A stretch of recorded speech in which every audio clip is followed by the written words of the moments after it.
Hello, everyone. Welcome to Wednesday's lesson, The Rulers of the Gentiles.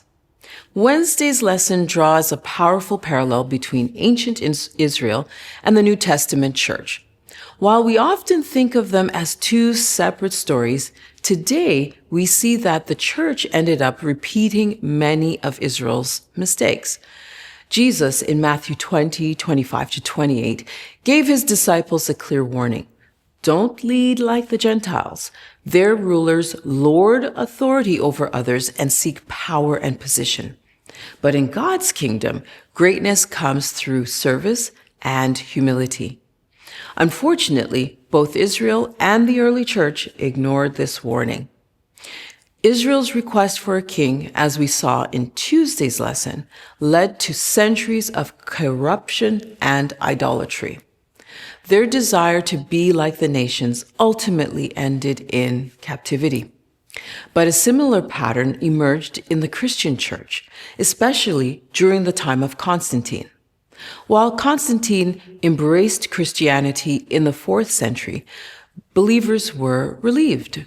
The persecution that had hounded them for generations came to an end. But what followed was a subtle and dangerous shift. The church began to embrace imperial power. When the theological disputes arose and the church couldn't resolve them internally, they invited the emperor to intervene. And once the state was involved in religious matters, the stage was set for compromise. The Bishop of Rome, once just one church leader amongst many, began to rise in power. The church, once persecuted by the empire, began to wield the tools of the empire.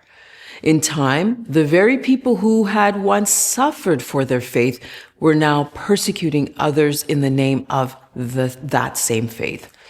Just like Israel's kings, church leaders were tempted by power, prestige, and control. And just like Israel, the results were devastating. Truth was suppressed, traditions replaced scripture, and sincere believers were martyred. What does all this mean for us today? It's a cautionary tale. We may not be living in an ancient Israel or post-Constantinian Rome, but the temptations are the same.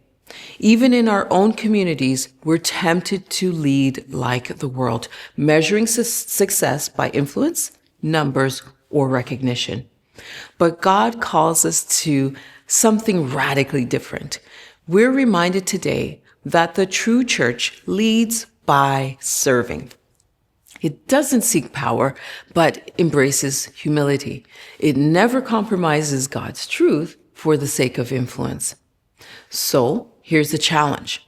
Are we building God's kingdom, or are we borrowing the world's blueprints? The difference may not always be obvious, but prophecy teaches us that the results are eternal. Well, that's our nugget for today. I'll see you again tomorrow. God bless you.